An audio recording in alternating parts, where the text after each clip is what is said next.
무슨 일이든지 성장의 과정에는 자만이라고 하는 함정이 있다 하겠습니다. 아예 못할 때는 괜찮습니다. 아예 못할 때는 위험한 시도 자체를 하지 않기 때문입니다. 하지만 내가 조금 잘한다, 뭐가 조금 잘 된다라고 생각할 때 그때가 위험한 것입니다. 한때 제 얘기를 좀 하자면 저는 자전거 타기를 좋아했었습니다. 지금은 그렇지 않습니다만은 대학 다닐 때부터 취미로 자전거 타기를 열심히 했거든요. 제가 외국에 가서 이민 생활할 때는 그때는 거의 매일 자전거를 탔었습니다. 제가 타는 자전거는 그 바퀴가 얇은 그 로드바이크 이게 아니라 좀 바퀴가 좀 두께가 있는 그 마운틴 바이크라고 하죠. 그런 이제 자전거를 주로 탔었는데요. 근데 오래 타다가 보니까 이 자전거가 몸에 아주 익은 겁니다.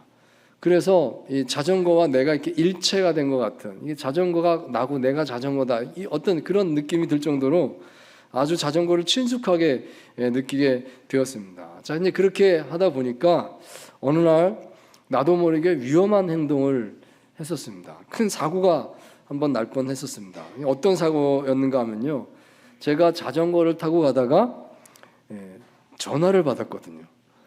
한 손으로는 자전거 핸들을 붙잡고 한 손으로는 전화가 울리네 하면서 주머니에서 전화를 꺼내서 어떤 무선 이어폰으로 이렇게 받은 게 아니라 그냥 전화기를 귀에 대고 전화를 받은 겁니다. 이게 운전하다도 그렇게 하면 위험하다고 그러는데 자전거를 타고 가면서 이제 그렇게 한 거. 여보세요 하고 이제 몇 마디 안 했는데 순간적으로 앞에 다른 자전거가 확 지나가면서 앞에 딱 끼어들게 된 겁니다. 그 순간에 어떻게 했겠습니까?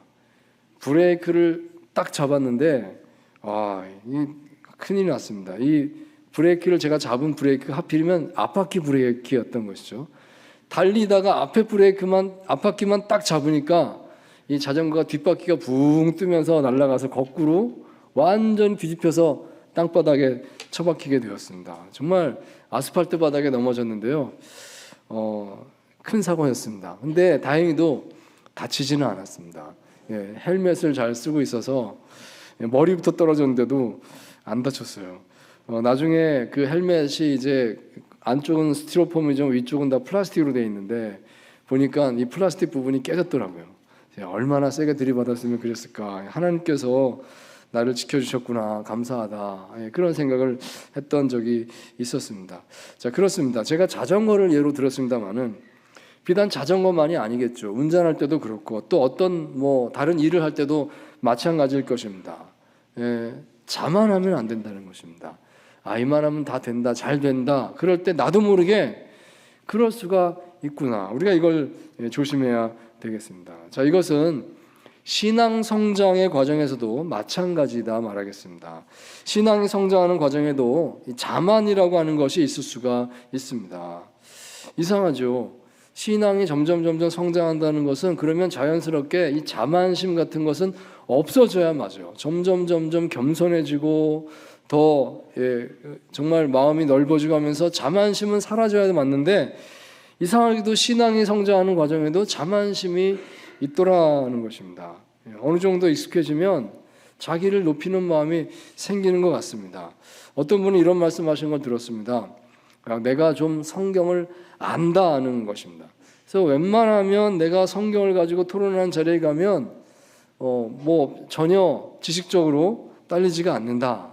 그러면서 사실 그 다음 말이 더 중요한 것 같습니다. 그러니까 내가 좀 성경을 좀 가르쳐야 되겠다, 이렇게까지 말씀을 하세요. 그리고 심지어 목사님들 설교를 이렇게 저렇게 막 판단을 하면서 그렇게 하는 것을 보았습니다. 이게 참 위험하다는 생각이 들었습니다. 자, 그런데 성경에서는 신앙 성장의 과정을 결코 그렇게 가르치지 않습니다. 마치 어떤 기술이 늘어나는 것처럼 똑같은 걸 여러 번 오래 하다 보니까 스킬이 정말 익숙해지는 것처럼 그렇게 되는 것이 신앙 성장이 아닌 것입니다. 성경의 신앙 성장은 그렇게 되지 않습니다. 신앙 성장은요, 본질적으로 관계의 성장입니다. 하나님과 또 이웃과의 관계가 점점 깊어지고 넓어지는 것. 그것이 신앙의 성장이다 하겠습니다. 그래서 우리가 장담할 수가 없다는 것입니다. 자, 오늘 본문 고린도전서를 이제 보려고 하는데요. 그 보기 전에 먼저 베드로후서 1장을 좀 잠시 보면 좋겠습니다. 베드로후서 1장 5절에서 7절까지 말씀인데요. 우리 같이 함께 읽도록 하겠습니다. 시작. 그러므로 너희가 더욱 힘써 너희 믿음의 덕의 지식의 절제의 인내를 인내의 경건의 형제우애의 사랑을 더하라. 아멘. 자, 여기 베드로후서 1장 말씀 보시면 크게 8단계로 우리 신앙 성숙의 단계를 소개하고 있구나 하는 것을 알 수가 있습니다. 믿음이 나오죠. 그 다음에 덕이고, 그리고 그 다음에 지식, 그리고 절제, 인내, 경건, 형제우애, 사랑, 8단계로 나눠서 소개를 합니다. 자, 근데 이 본문을 잘 보시면요, 한 가지 중요한 일관된 흐름이 있는데요. 자, 그것은 바로 앞에 나온 단어를 그 다음에 나오는 단어가 보완해주고 있다 하는 것입니다. 크게 7번의 보완이 이루어지고 있습니다. 믿음의 덕을, 그럽니다. 그 다음에 덕의 지식을, 그리고 지식의 절제의 인내를, 인내의 경건의 형제우애의 사랑을 더하라. 더한다는 말은 보완해라. 그전 성경에 보시면 공급하라 이렇게 되어 있습니다. 자, 이게 뭔가 하면 이게 바로 신앙 성장의 과정이다는 말씀입니다. 자, 무슨 말인가 하면요, 이 신앙 성장이라고 하는 것은 어느 한 가지를 계속 열심히 하고 익숙하게 하고 그러다 보면 잘하게 된다, 그런 것이 아니라는 것입니다. 신앙 성장은 그렇게 되는 게 아니다. 계속해서 또 다른 것이 더해져야 되는 것입니다. 내가 신앙 성장 이만하면 됐구나 싶은데 보니까 또 이 믿음에서는 됐다 하는데 덕의 부분에 있어서는 바닥인 거예요. 그럼 또 다시 처음부터 이 덕의 부분을 또 처음 다시 시작해야 되는 겁니다. 또 어느 정도 이 덕이 좀 쌓였다 싶으면 그 다음에 지식이 또 바닥인 거예요. 아이고, 또 아무것도 아니로구나. 그러면 또 다시 지식을 또 더하고 채우고, 이런 과정들을 계속 보완하고 보충하고 이렇게 되는 게 신앙 성장이다 하는 것입니다. 그러므로 우리가 어느 한 데서 익숙해졌다라고 말할 수 있는 것이 없다 하는 것이죠. 우리는 결코 자만해서는 안 된다는 것입니다. 자, 계속해서 자기 자신을 성찰하고 또다시 밑바닥부터 시작하고 이렇게 할 수밖에 없는 것이 신앙의 성장이다. 우리가 이것을 잊지 말아야 하겠습니다. 자, 오늘 이 시간에는 주로 이 덕의 영역에 집중해서 한번 생각을 나눠보기 원하는데요. 이 신약 성경에 있는 두 가지 이 덕이 나오는 대표적인 본문 말씀 우리 함께 보면서 그 뜻을 살펴보고자 합니다. 우리는 어떻게 덕을 세우는 사람이 될 수가 있을까요? 자, 첫 번째로 하나님의 성품이 나의 삶의 최선이 되게 하십시오. 말씀드립니다. 하나님의 성품이 나의 삶의 최선이 되게 하십시오. 자, 베드로후서 1장 말씀 다시 한번 함께 보도록 하겠습니다. 1장 5절 말씀인데 우리 같이 읽겠습니다. 시작. 그러므로 너희가 더욱 힘써 너희 믿음의 덕의 지식을. 아멘. 자, 여러분, 여기 이 덕이라고 하는 단어에 집중해서 묵상을 나누고자 합니다. 믿음의 덕을 그랬는데요. 이 덕이라고 하는 말을 헬라어 원어로 찾아보니까 아레테라고 하는 말로 되어 있습니다. 영어 성경에는 virtue 또는 goodness라고 되어 있습니다. 미덕이다, 선이다 이렇게 번역할 수가 있겠습니다. 아레테라는 말이 이런 뜻인가 짐작을 해볼 수가 있습니다. 자, 이 아레테라고 하는 말은 고대 그리스 철학에서 탁월성을 의미했다라고 합니다. 아주 탁월하다, 그 최상의 상태, 이걸 아레테라고 불렀다는 거예요. 이게 좀 어려운 개념일 수도 있겠는데요. 철학적인 개념이니까. 하지만 좀 이렇게 생각하면 좀 쉽게 마음에 와닿을 것 같습니다.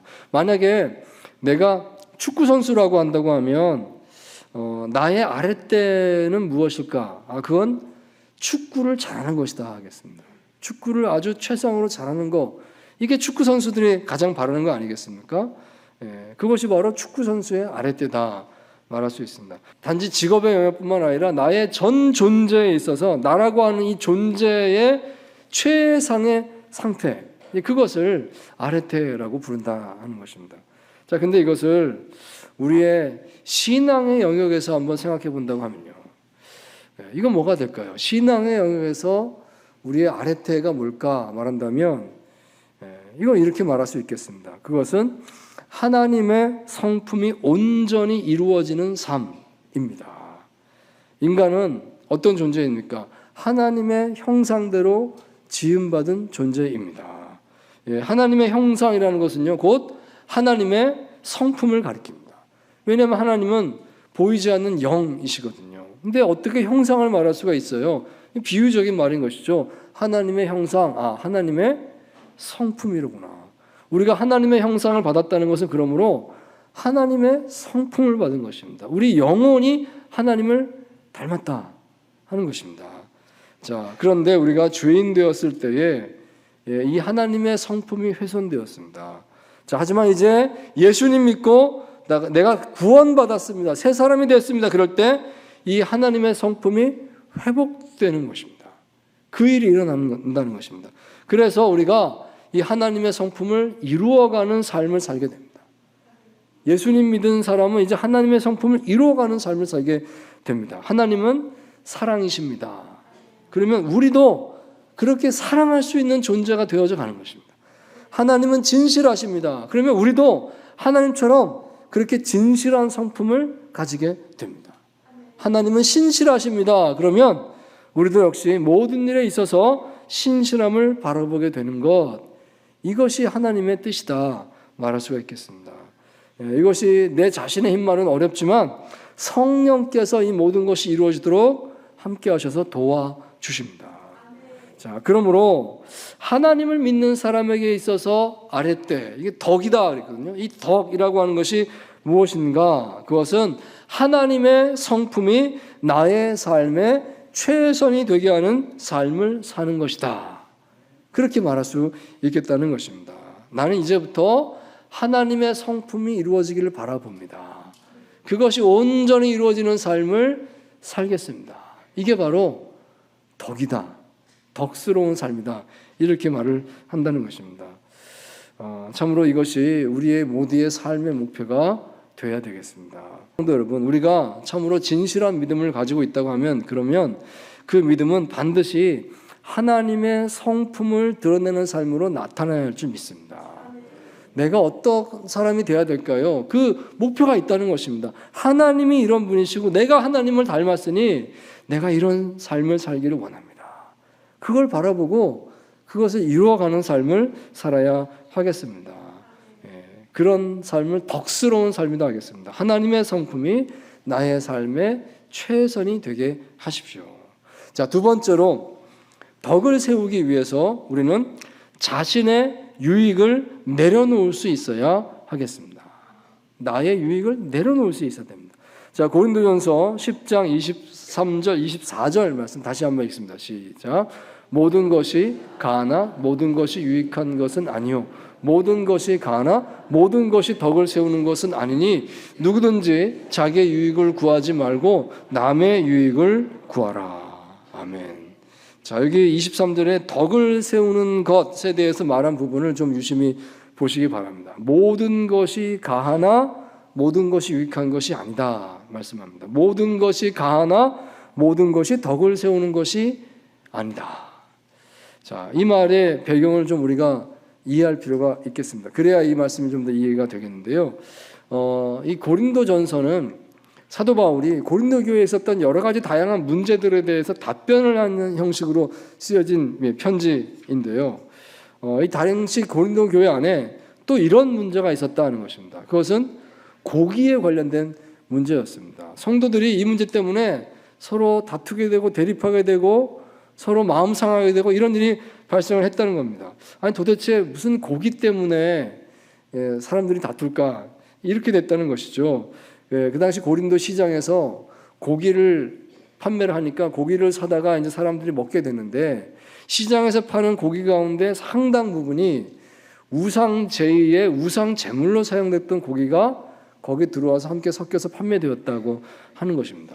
자, 그러니까 이 기독교인들 입장에서는 시장에서 고기를 사다 먹는데 이게 우상 제물로 쓰인 고기일 가능성이 크게 된 겁니다. 그러면 먹을 수가 없게 되었다는 것이죠. 왜냐하면 내가 그 고기를 먹는 순간에 우상 제물 바친데 거기에 내가 참여하는 것이 되기 때문에 그럴 수 없지 않느냐.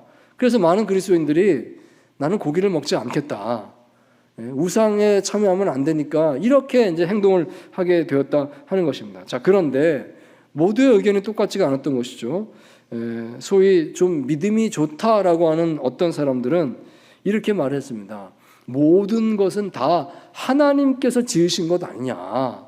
모든 고기가 다 하나님께서 우리에게 주신 음식이 아니냐.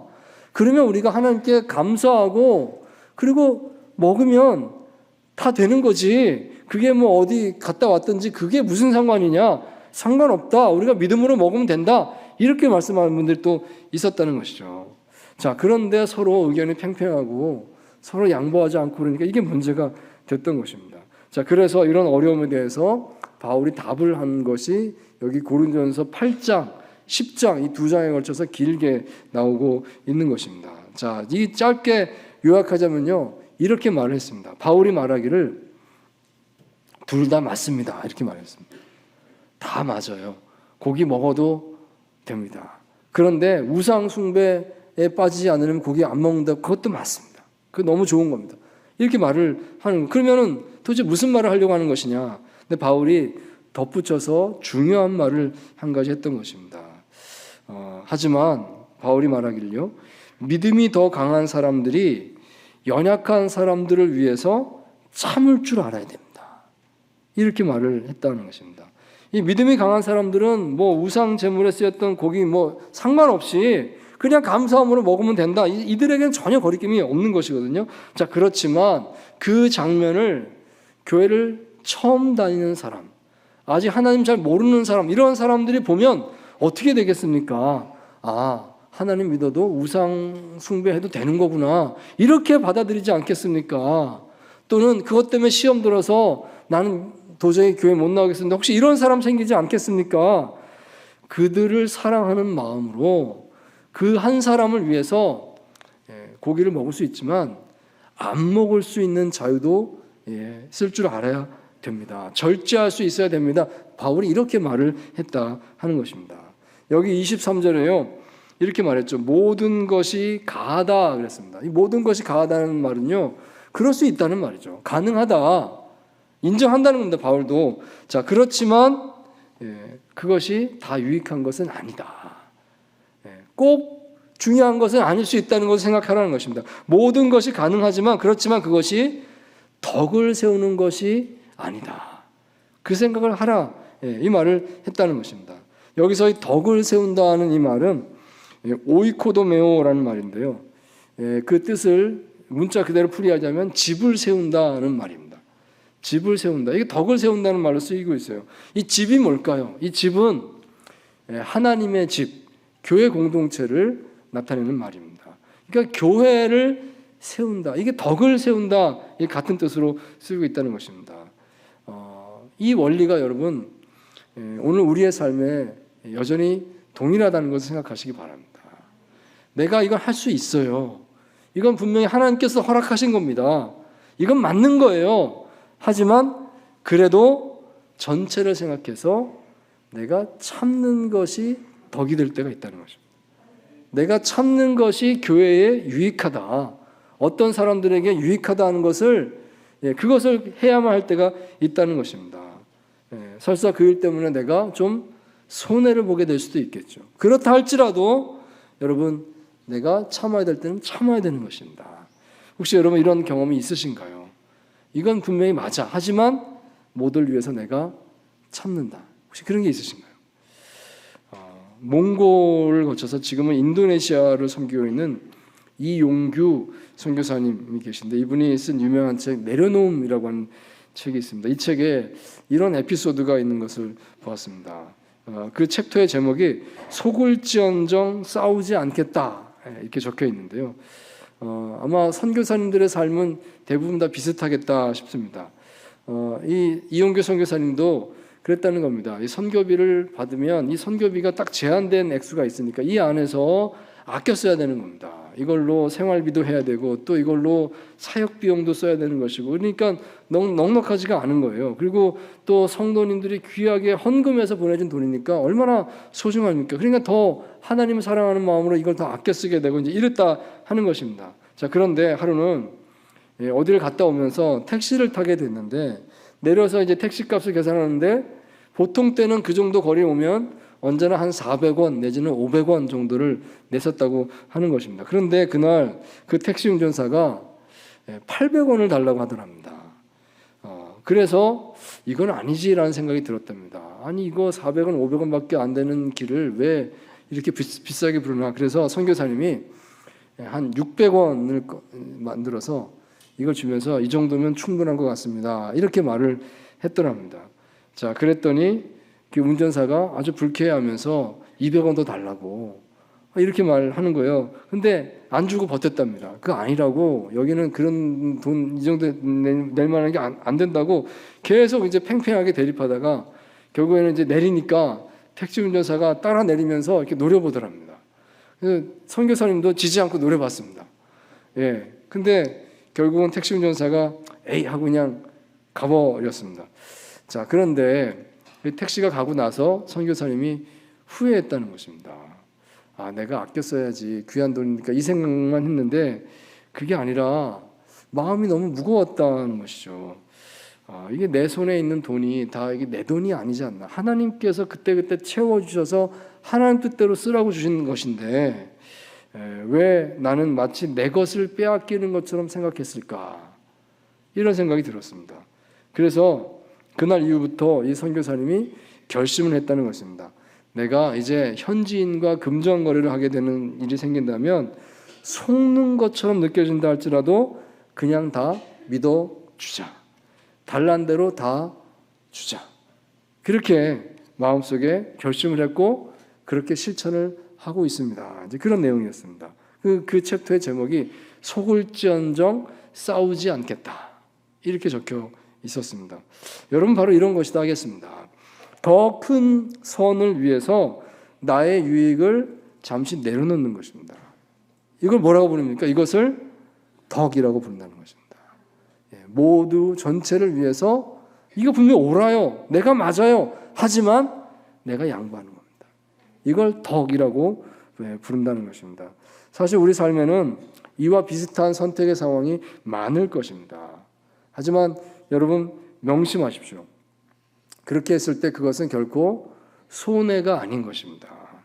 하나님께서 보시기 때문입니다. 하나님께서 보시면 하나님께서 하나님의 방법으로 반드시 갚아주실 줄 믿습니다. 그러니 그것은 우리가 능히 감당할 수 있는 아름다운 덕이라고 생각할 수 있게 되기를 바랍니다. 우리가 어떤 일을 이제 하려고 선택해야 될 때 많은 일들이 있다면 그 중에 하나를 내가 이건 내 일입니다라고 골라야 될 때 이렇게 한번 해보면 어떻겠습니까? 그 중에서 제일 어려운 일, 또 제일 손해보는 일, 또는 남들이 하기를 가장 다 싫어하는 일, 그 일을 내가 먼저 맡아보면 어떻겠습니까? 이거 내가 하겠습니다, 먼저 하는 겁니다. 다른 사람들은 못해도요, 하나님 믿는 사람은 그거를 할 수 있다고 믿습니다. 그게 바로 덕이죠. 우리는 하나님께서 보시고 아시고 하나님께서 채우신다고 믿습니다. 사랑하는 성도 여러분, 스스로 자만하지 않도록 조심하십시오. 특별히 내가 뭔가를 잘한다 하는 생각이 들수록 아닙니다. 계속 보완돼야 된다는 것을 생각하시기 바랍니다.